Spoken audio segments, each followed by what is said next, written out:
All right, good morning, everybody, and welcome back. My name is Miss Nunes, and I am a computer science teacher, working primarily with middle school students this year.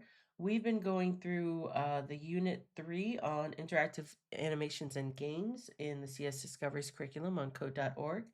And so today, what we're going to be looking at is Lesson 9 on sprite properties. So to get started, of course, we're going to come over here and click on the purple button that says Lesson Resources. And we have a vocabulary, which is going to have something new here. So it says dot notation.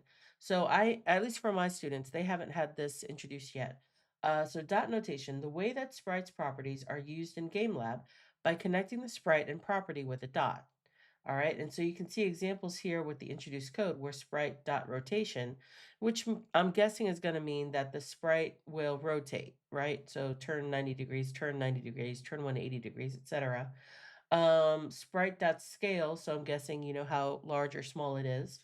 Um, and then X and Y where it is on the grid. So dot notation is just the sprite dot and then what you want it to do or what you want it to focus on property wise. And then property, a label for a characteristic of a sprite, such as its location and appearance. All right. So we have our code, we have a vocabulary, and we do have a video. However, I'm not going to watch the video with you guys. You guys can watch that and then come back. Um, and if you want, you can also watch the video while we're in the levels because it'll be there in the help and tips tab. So let's get started with level 1, prediction. All right, so this says, look at the code below and predict where the bee sprite will appear. What will the program show? So A, a bee sprite in the middle of the screen. B, a bee sprite in the bottom right corner. C, two bee sprites, one in the middle and one in the bottom right corner. D, three bee sprites, all in different places.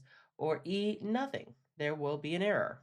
All right. So line 1 says variable b gets create sprite 200, 200.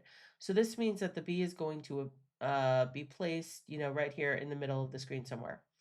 Line 2 says b dot set animation b. This is what is going to change it from a gray rectangle to the actual b. Line 3 says b dot x gets 350. All right, so that means that it's going to go from 200 down to or over to 350. All right, so it'll be somewhere right there-ish. And then b dot y gets 350, so we're going to go from here. And now we're going to have 350 for both of them, so it'll be somewhere in here-ish. And then it says draw the sprite. So my prediction is going to be that we're going to see 1B sprite in the bottom right corner. Let's see if I'm right. Run. All right, there it is. So now that we've done that, we're going to press finish, and I will see you on the next level.